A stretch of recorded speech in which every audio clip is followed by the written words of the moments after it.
welcome to another in the series of Perth US Asia Center Foreign Policy webinars.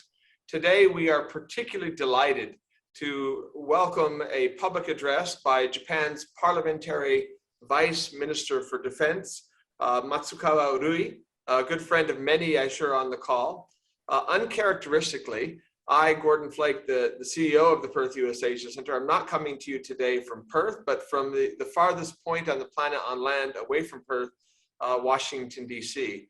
Those of you who follow the center closely know that I have been in New York and Washington for the last several weeks, and what a heady couple of weeks that it has been between a very successful series of 2+2, both foreign affairs and defense meetings for Australia, in Indonesia, in India, and in Japan, and Osman Ministerial, the groundbreaking announcements around AUKUS, the Australia, UK, US Defense Agreement, and then most recently, the Quad Leaders meeting this past Friday.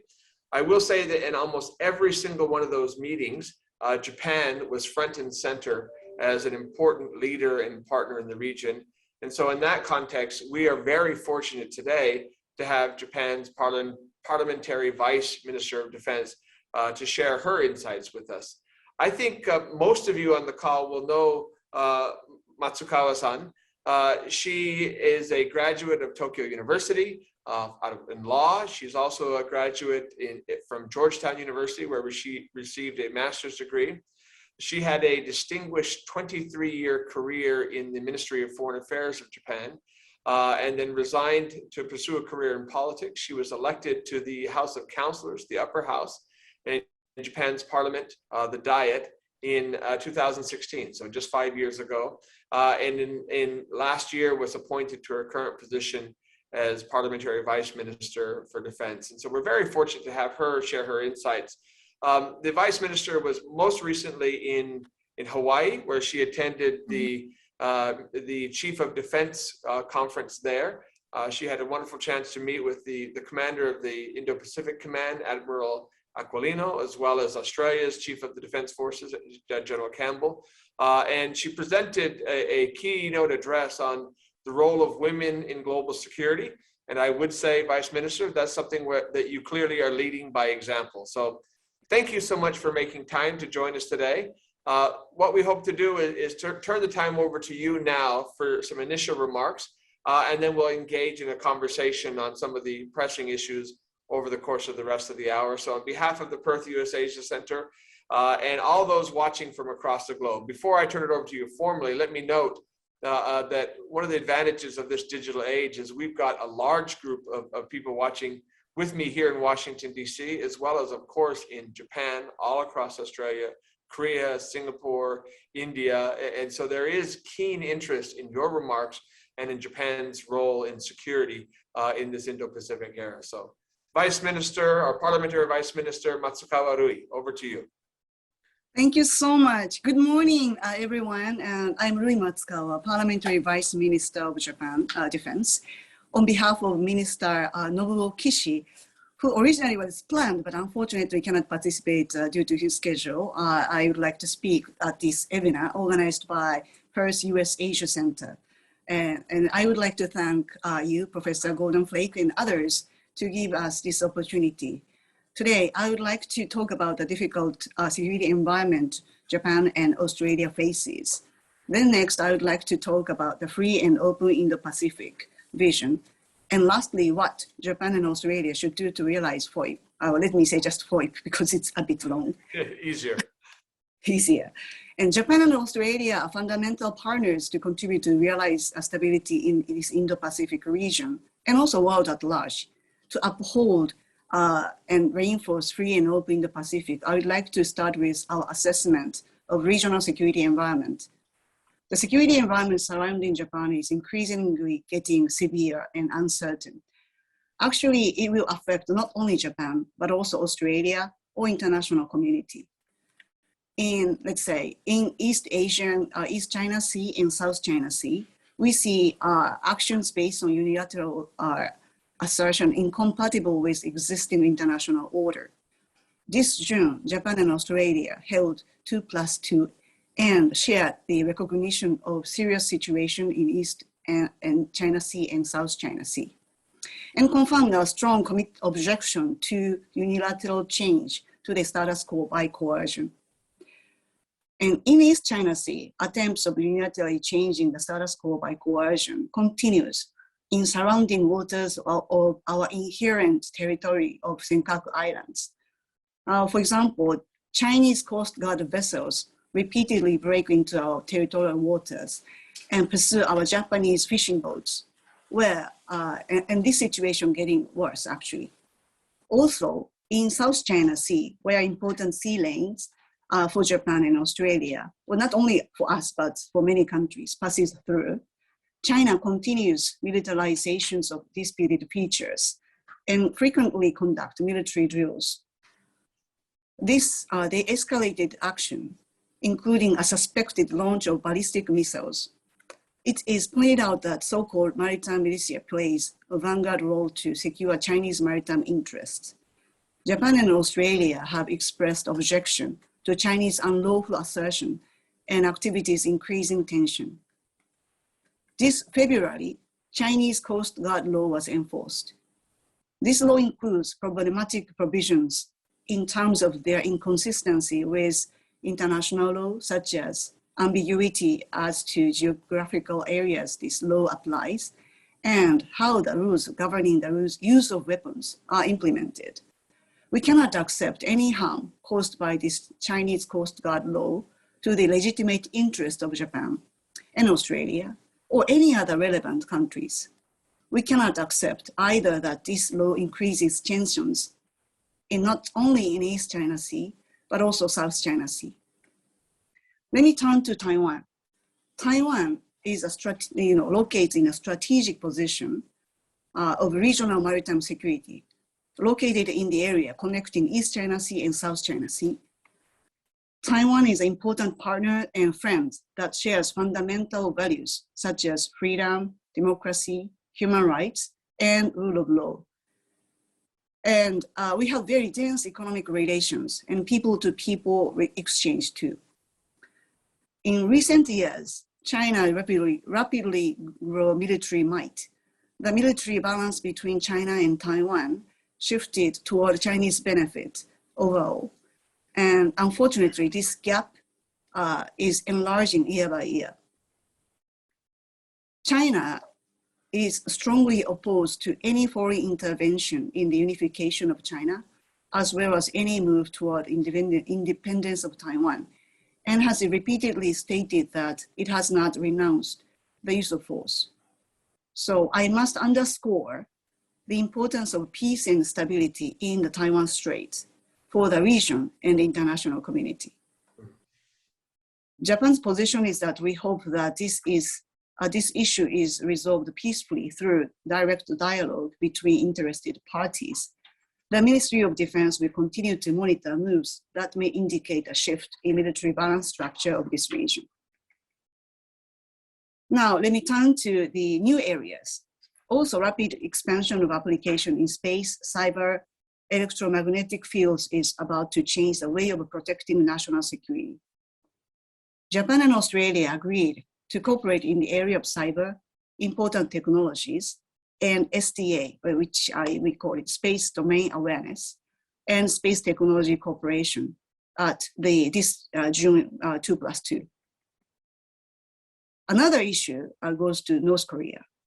North Korea conducted nuclear tests 6 times and continues to develop missiles in an incredible speed. We assessed that North Korea has already obtained ballistic missiles capable of reaching Japan equipped with nuclear head. Furthermore, North Korea attempts to expand range of ballistic missiles. They launched ICBM, which could range even over 10,000 kilometers, depending on its warhead, the weight, but it could reach Australia. North Korea launched 2 ballistic missiles eastbound 15th this month.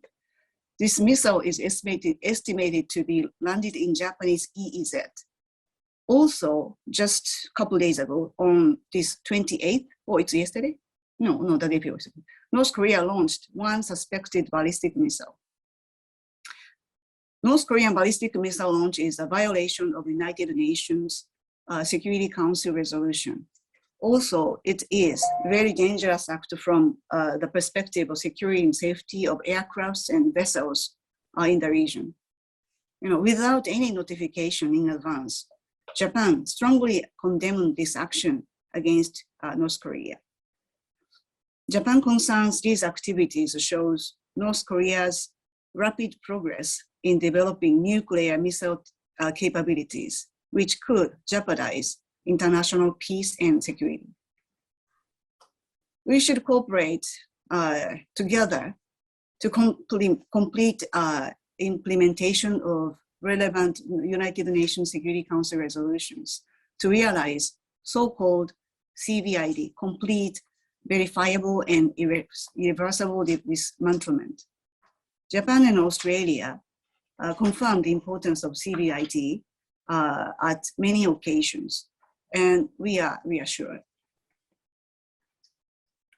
Ministry of Defense and Self-Defense Forces, Japanese, conduct information gathering on vessels suspected of violations of UNSC resolutions, while North Korea is suspected to violations of United Nations resolution by its smuggling. Japan welcomes Australia's engagement since 2018 in early warning surveillance activities by Australian aircrafts and vessels against North Korean vessels, illicit maritime activities, including ship-to-ship transfer. In addition to Japan and Australia, countries such as US, New Zealand, Canada, and France cooperate together to enforce UNSC resolutions. And Japan continues our efforts to realize CVID, working together with these relevant countries. So let me finish our assessment of the regional security situation. Let me now move on to FOIP, Free and Open Indo-Pacific Vision. It was proposed by Prime Minister Abe in August 2016, announced at, we call it TICAD, Tokyo International Conference on African Development, held in Kenya. So Japan promotes this FOIP in order to secure peace and prosperity of the region and the world by realizing open and liberal international order based on rule of law. This FOIP vision is inclusive, not targeting or excluding any specific country. If being able to agree with this idea, we can cooperate with any country. And regarding the Japan-Australian defense cooperation, in 2014, Prime Minister Abe and Prime Minister Abbott opened a new page of special strategic partnership, reached a historical new layer. Since then, as neighbors residing in the same 135 degrees of longitude, Japan and Australia achieved so much for upholding and reinforcing FOIP. We have also signed defense cooperation agreements, such as Defense Equipment and Technology Transfer Agreement, and a new AXA, Acquisition and Cross-Servicing Agreement. Additionally, Japan and Australia has made a general agreement last November concerning our, we call it RAA, Reciprocal Access Agreement. We are continuing projects to bring our security and defense cooperation to a new level. In terms of our operations too, Japan and Australia recognize that for the first time other than US forces, a necessary structure for asset protection of Australia Defense Forces based on SDF Law Article 95(2) has been established. This enhances Japanese self-defense forces and Australian defense forces interoperability and offer a foundation to cooperate in peacetime. Also, as complexity, sophistication of exercise progresses. In this summer, a talisman savior, do I pronounce correctly? We achieved to increase SDF's islands defense capabilities by participating in a multilateral Army amphibious operations exercises, as well as supporting that exercise through naval anti-air, anti-submarine exercise. We were fortunate in not only participating in the rich countries, the rich content itself, but also utilizing the great training environment of Australia. So we are very thankful. Also, in order to make our cooperation more effective to respond to the Indo-Pacific problems, not just enhancing cooperations between Japan and Australia, but also cooperation with our common ally, the US, is important. Ministry of Defense and self-defense forces will proactively promote trilateral cooperation among Japan, Australia, and the US. I would like to further go on to the multilateral cooperation.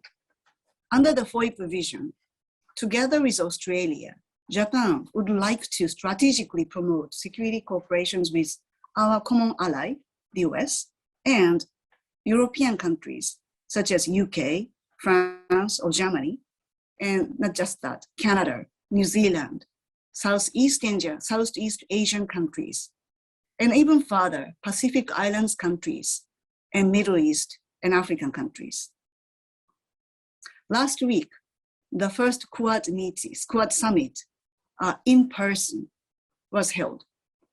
Concrete cooperation direction in wide areas, including tackling COVID-19 cooperation, climate change, emerging technologies, were announced. Also, among defense authorities, Quad countries sharing fundamental values can pursue FOIP cooperation in various manners, I think. Among defense authorities, Quad countries' maritime defense drill, Malabar, which uphold and enhance FOIP, was conducted. Conducting Malabar, including training special forces. It's special forces. See, is somewhat showing Quad cooperations becomes much, much deeper level. Quad sharing fundamental cooperation is critical, and we would like to pursue Quad defense cooperation. Also, engagement by European nations in Indo-Pacific is very important for enhancing regional security.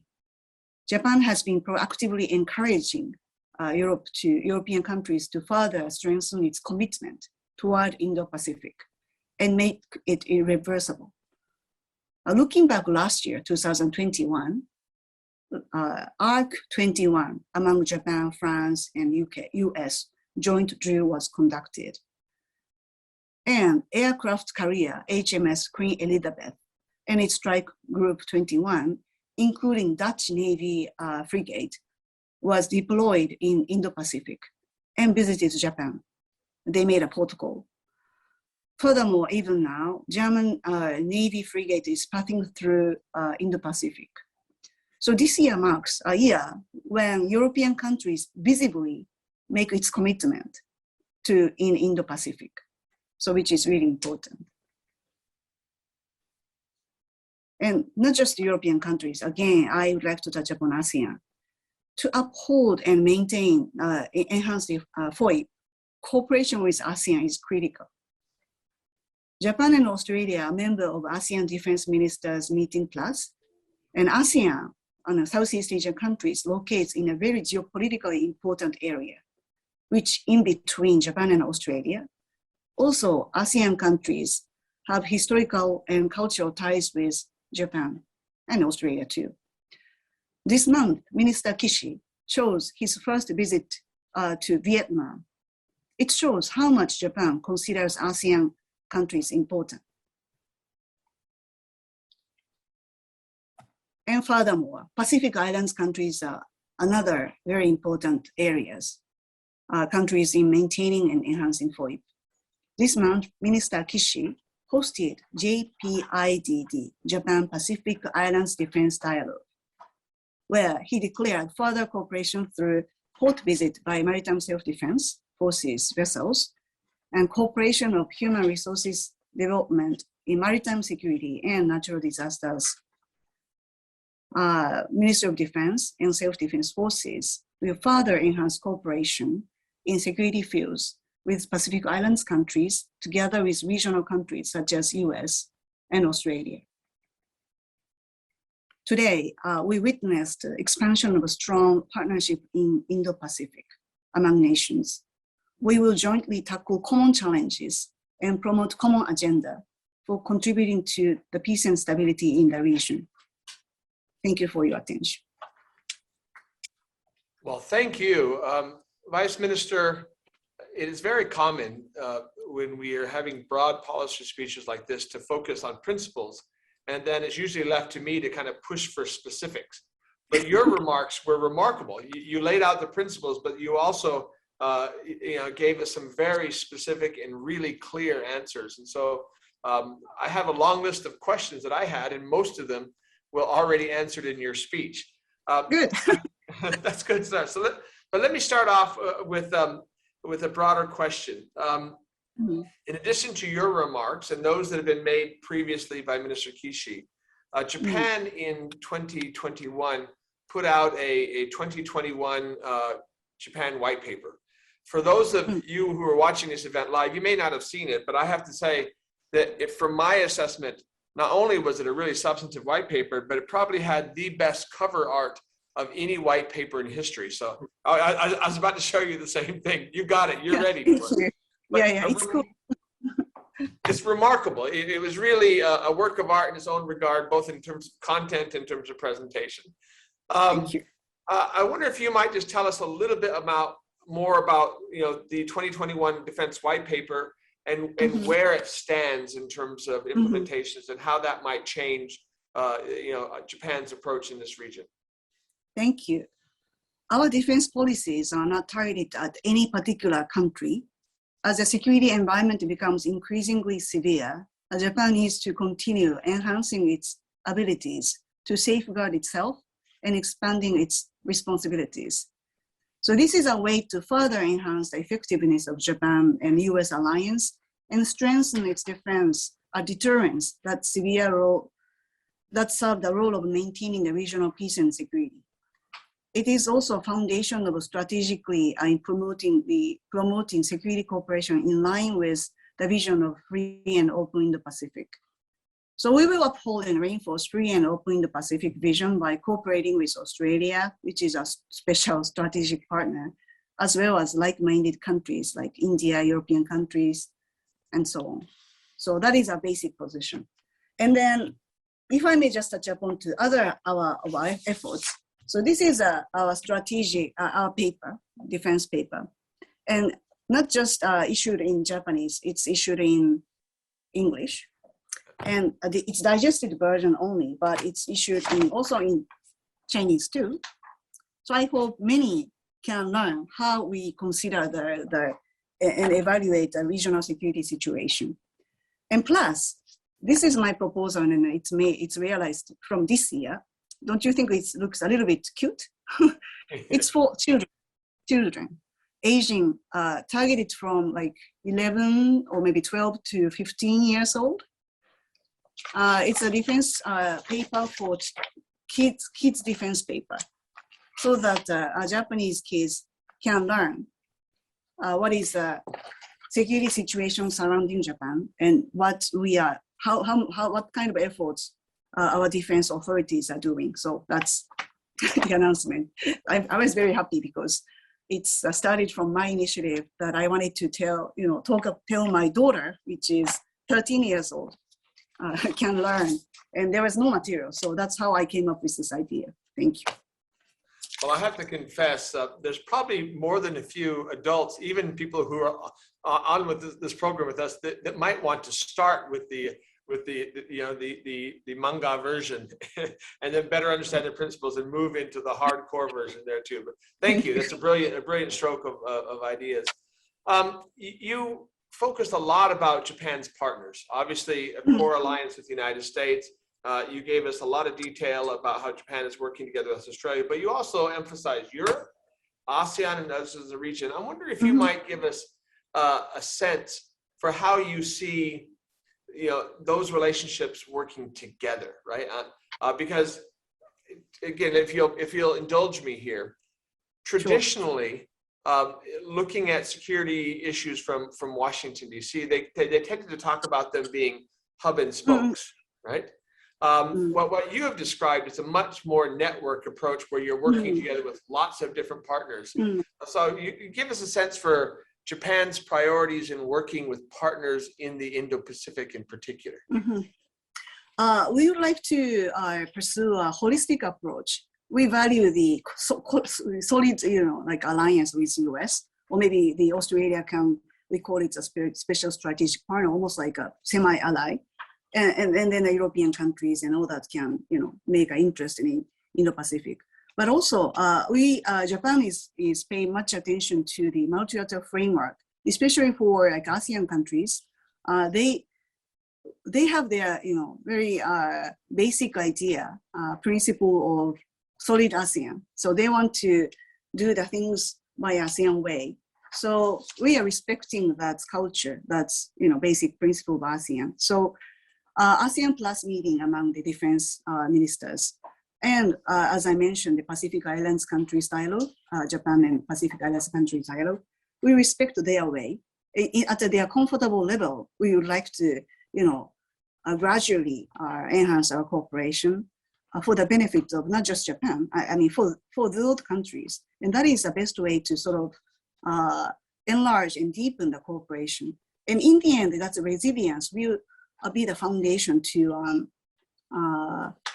in a larger sense, the deterrence capability, that will make the resilience of the region, in a comparable manner. So we welcome the many multilateral framework and respect their way.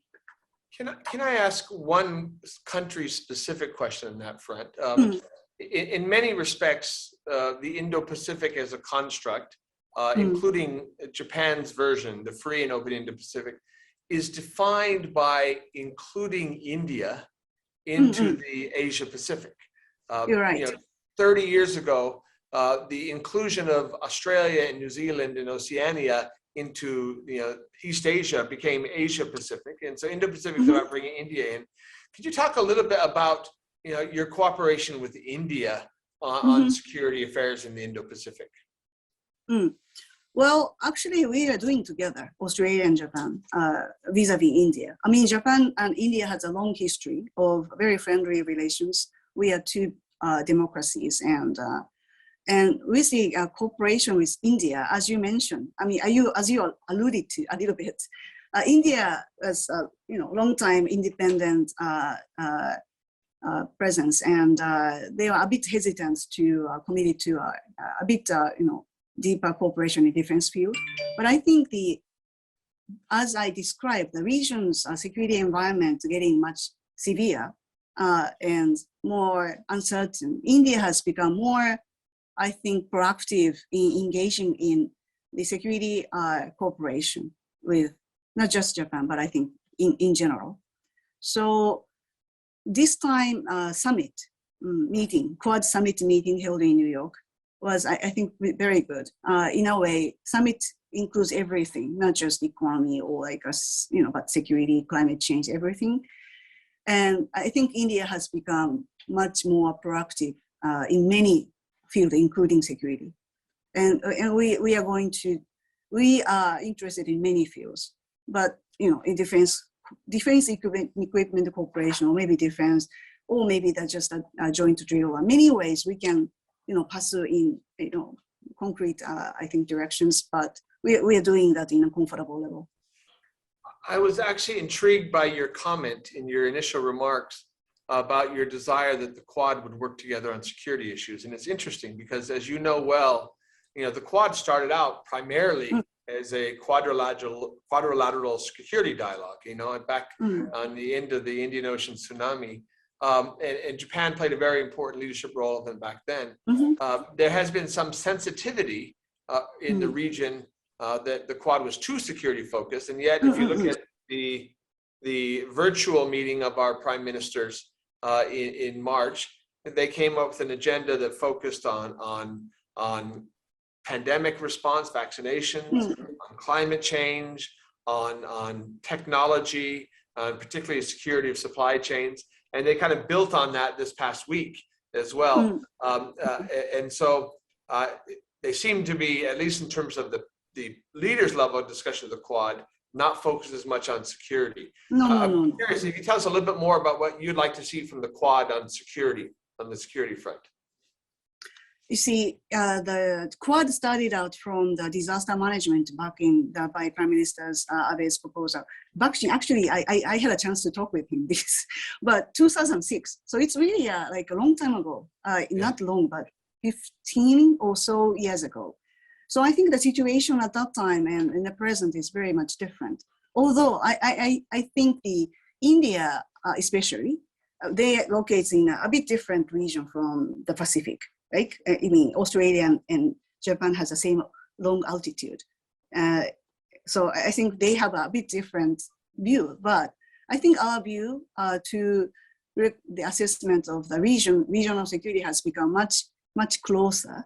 But again, summit meeting didn't focus on the security, not really, but I think what Japan hopes for is at a comfortable level, considering the severe security situation, Quad, if we can develop into a more solid security cooperation, that would be great.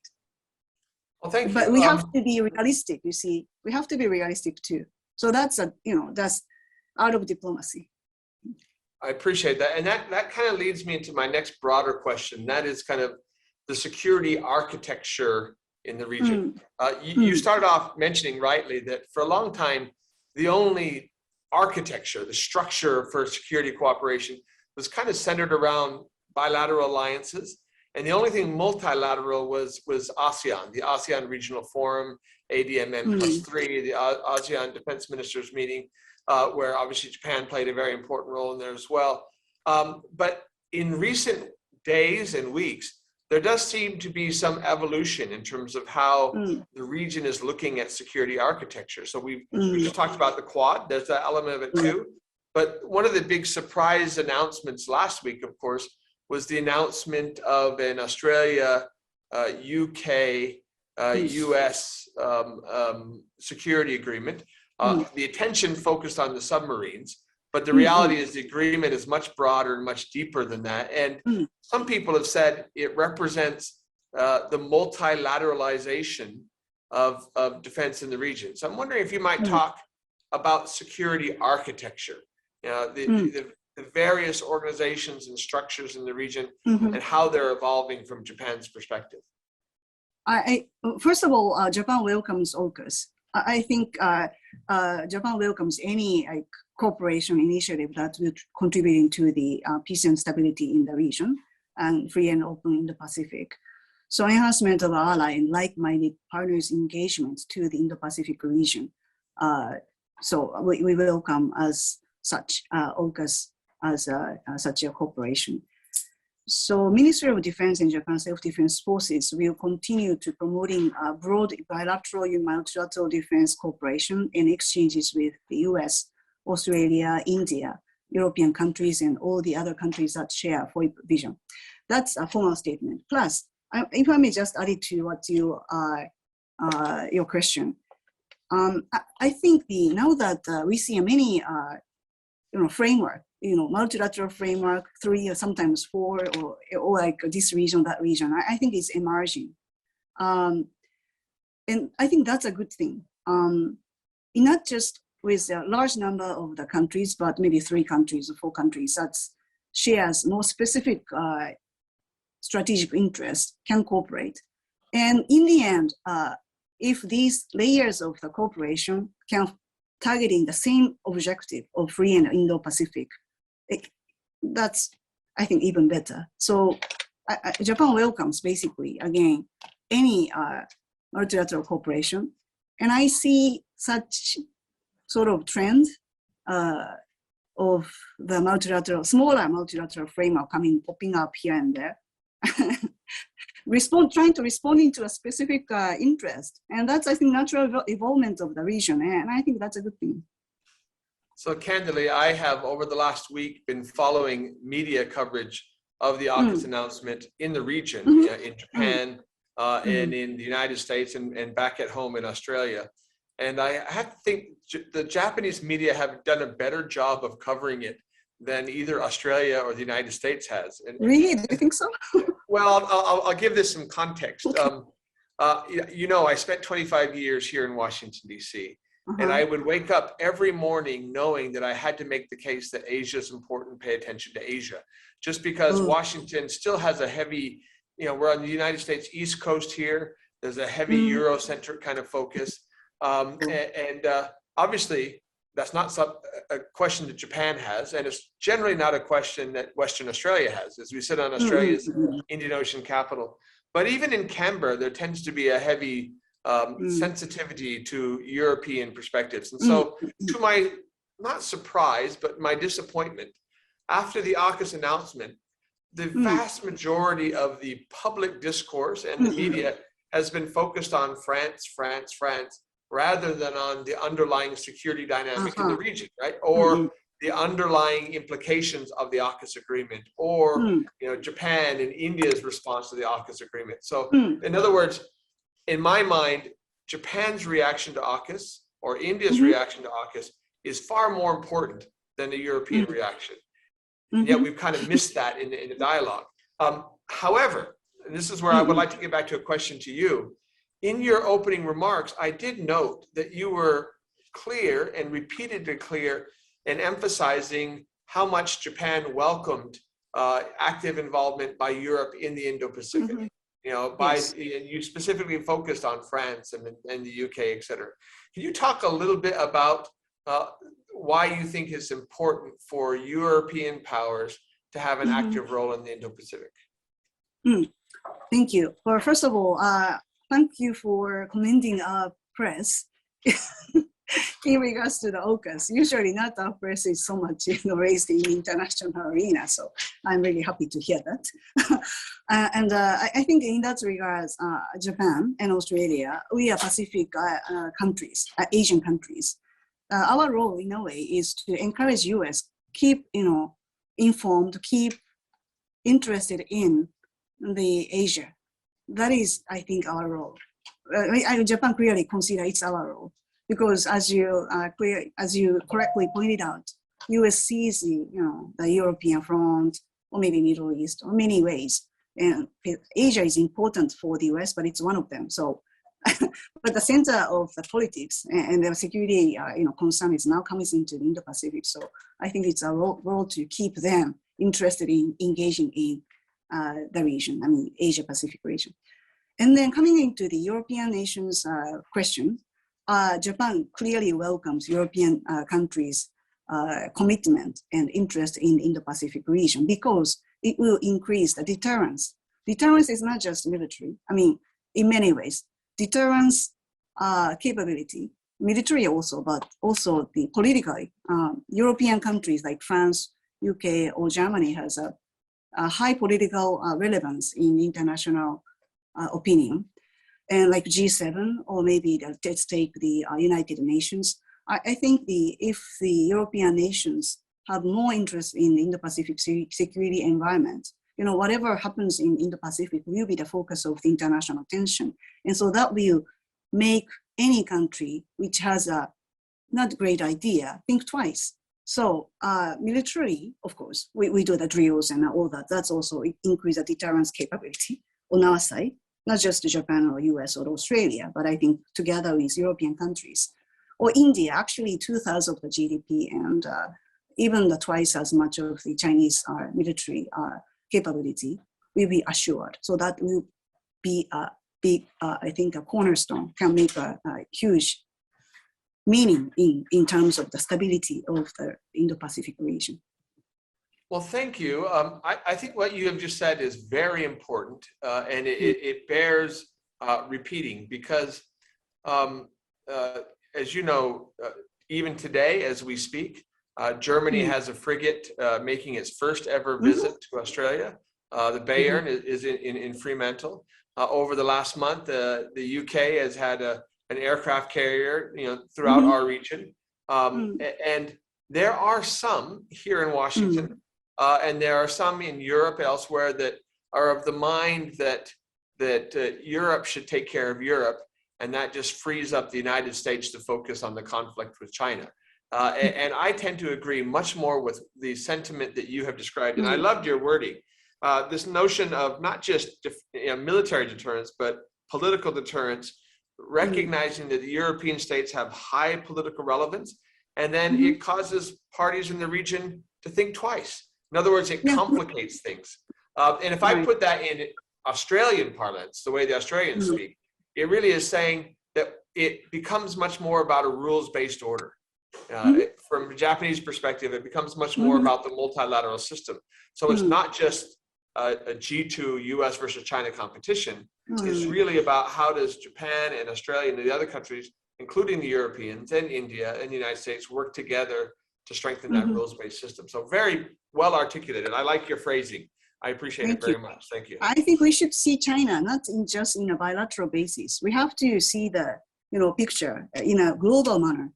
And if I just add, in European countries show more interest in Indo-Pacific, it's not just because of the security concern, but I think they clearly, if you see the world trend, the political gravity or the economy, if you see the world economy, the center has come to the Indo-Pacific. So let's take the UK's case. I think they left the European Union, and then after that they have pursuing the global Britain. But it's not just UK, but or France or the Germany. I think from the economic perspective, it's natural for the European countries to have more commitment and presence in the region. So I think not just the narrow sense of security, but I think it's a good thing for the European countries to have a larger perspective and a larger commitment in the region, because economic security is also important.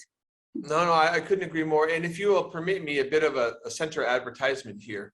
Over the last several years, the Perth US Asia Center has produced a number of edited volumes. We began one with, Lookies, Acties, basically Task for India's regional integration on India's Indo-Pacific strategy. And then we've subsequently done edited volumes on Indonesia, on Vietnam, on Korea, and then Japan, looking at each of these countries' Indo-Pacific strategies. And our most recent volume is just coming out this coming month, or maybe out right now. My colleagues on the call, if you check on the website, you'll see it. It is called Europe in the Indo-Pacific, and it really looks at how important that trend that you've already highlighted is, because it's not just France, which has arguably the second largest EEZ in the Indo-Pacific, or the UK, which has a long history here. But again, countries like Germany, the Netherlands, the EU as a whole has developed an Indo-Pacific strategy, as has ASEAN. Last year, the year before last, ASEAN came up with their own Indo-Pacific outlook. And so I think, I presume that Japan would welcome those developments the same way that Australia has welcomed those developments. Yes, certainly. Yeah, let me turn to the broader question of democratic values and foreign policy. And I realize this is straying a little bit from strict defense, but given your work on it, you may be aware that a few months ago, right before the G7 meeting in Cornwall, in the UK, the Perth US Asia Center was fortunate to host the Australian Prime Minister, Scott Morrison. And his speech, again, if you haven't read it, it's worth looking at, because it's a heavy emphasis on the importance of democratic values as a foundation for Australian foreign policy in this more contested region in the world.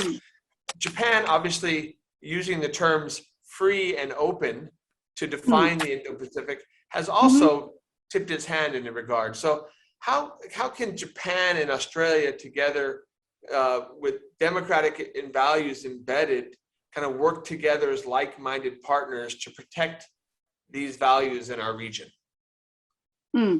Since, first of all, since we witnessed attempts to create a favorable order and expand its influence by taking advantage of the COVID-19 pandemic, unilateral attempts of changing the order in their favor. So Australia and Japan, or like-minded countries, needs to serve, make efforts to serve values, and including the democracies of freedom of freedom of navigation, of rule of law. So I think that is even more important now. That's one thing. And Japan and Australia defense cooperation is steadily evolving into a more practical form by increasing their interoperability. Japan self-defense, I think this is a little bit of, but anyway, sorry. Important to spread the FOIP vision, so to ensure unwavering, free and open international order by working together with countries of Indo-Pacific region that share geographical and historical bonds is very important. So that's the basic position. And as for the democracies, it's really a fundamental value that Japan and Australia shares. But how much importance you places among the many values like freedom of speech to freedom of navigation, the rule of law, or democracies, I think we should have a certain art of management when you see the ASEAN countries or maybe Pacific Islands countries. I think we have to be a little bit more skillful in dealing with this democracy part, to be honest. You see, because our role, I think Japan's role is to make the US engaged in the region. And to do so, we have to understand the culture of ASEAN or Pacific Islands countries too. I don't know. Sorry, I was not very. No, that's actually clear. If you could get what I would like to say. No, it makes very clear. Can we if I could turn back to something that's not directly related to your role as Parliamentary Vice Minister for Defense, but it did come into your role when you were in Hawaii last month. Yeah, you gave that remarkable speech on the role of women in global security. I know that you have previously been very proactive. You created WOW, I guess spelled differently, the World Assembly for Women. You've been very proactive on that front for a long time. Could you talk to us, maybe just give us a brief synopsis of your remarks in Hawaii on the role of women in global security? Because it's encouraging for us to hear directly from you. You know, here in Australia, we've had in recent years 2 back-to-back women defense ministers. And so there's growing acceptance, but I'd welcome your insights given your passion and your focus on that issue. Thank you. I was given the opportunity to speak at the in Honolulu meeting to among the heads of the leaders of the military authorities of Indo-Pacific countries about the global women's role in global security.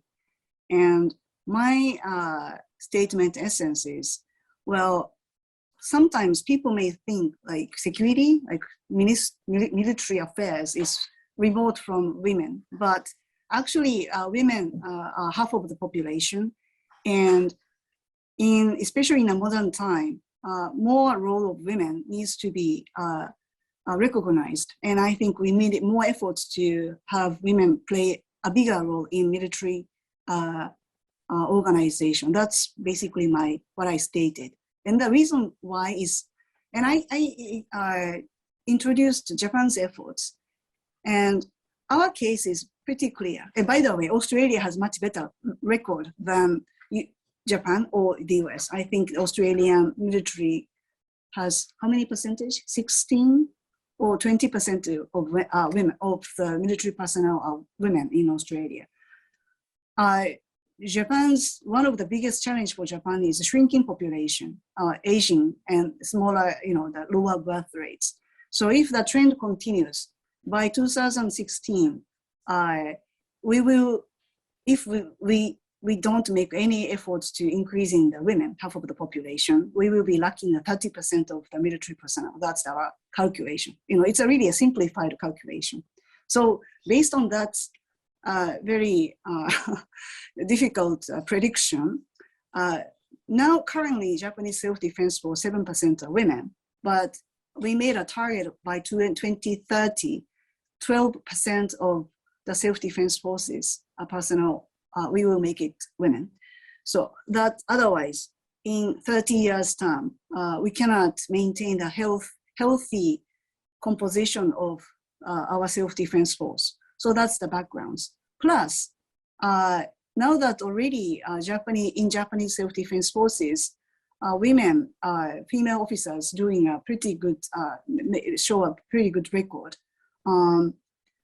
Some become the jet fighter pilots, and or like 船長ってなんて言うんだっけ? Captain of the frigate, or in many fields, women already do a good job, and then showing the fact that there is no difference between men and women about the skill or the capability to conduct the military job. And but the difficulty, I think it's common for any military, any country's forces, is because if you belong to, for example, in a frigate member, then you have to go away for 3 months away in the Pacific Ocean, maybe Indian Ocean. If you have a smaller kids, it's more difficult. It's not the same with like working at the office, So defense forces needs to develop special career paths, or maybe certain unique consideration for the developing the career paths for women. We expect female officers to have kids and happy life as a human being, of course. So facilities like separate bed, separate space for in the submarine, for example, you have to have certain like space for women if you would like to get the women on board on the submarine. So these things, these practical things, you have to make efforts. The other thing is career path, as I mentioned. Women, it's only women which can bear children. So these things you have to make a very specific efforts, and that's what applied for Navy cannot maybe not applied for the ground forces. So these things you have to develop on your own in a fitted manner. So these things I talk about. The other thing is Afghanistan. You see, internationally it is already like United Nations made this statement very clear. I think it's 2005 resolution, placing women in a decision-making position in peace and security building. Let's say peace process talks, or maybe the capacity building for the police officers, or maybe the rescue team for in a conflict zone to rescue female victims. If women are in the member, not women are the targets for the rescued, people tend to think women are weak and then they are the target for rescue, but women can be the person to rescue others. So that's the concept, I think. So these things I talked about, but anyway, it's too much detail. But No, not too much detail at all. And as I mentioned in the introduction, these are areas to have you in your current role leading by example is extremely helpful. Mm-hmm. The Perth US Asia Center several years ago hosted a visiting professor at ANU who's originally from Texas A&M University, Mm-hmm. named Valerie Hudson, who has run this massive women's stats database and Mm-hmm. has this big project on the role of women in national security. And the core conclusion is that the treatment of women is actually a national security issue, because Mm-hmm. you will find there's a strong correlation between the behaviors of nation states and a whole range of other Mm-hmm. issues with the relative Mm-hmm. treatment of women. And it was just a spectacular piece of work. So anyway, thank you so much. That's actually a wonderful way to end up what has been a very rich hour-long conversation. We realize that you have joined us on relatively short notice, but we have benefited tremendously from your long career at the Ministry of Foreign Affairs, your recent leadership positions as a member of the House of Councillors.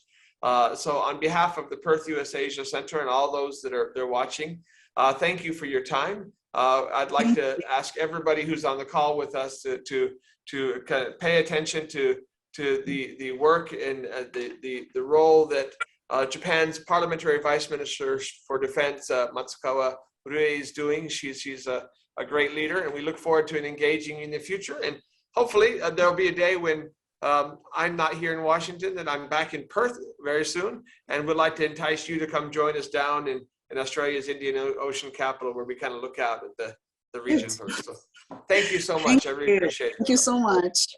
ありがとうございます。Thank you どう so もありが much. とうございました。ありがとうございました。Thank Thank you.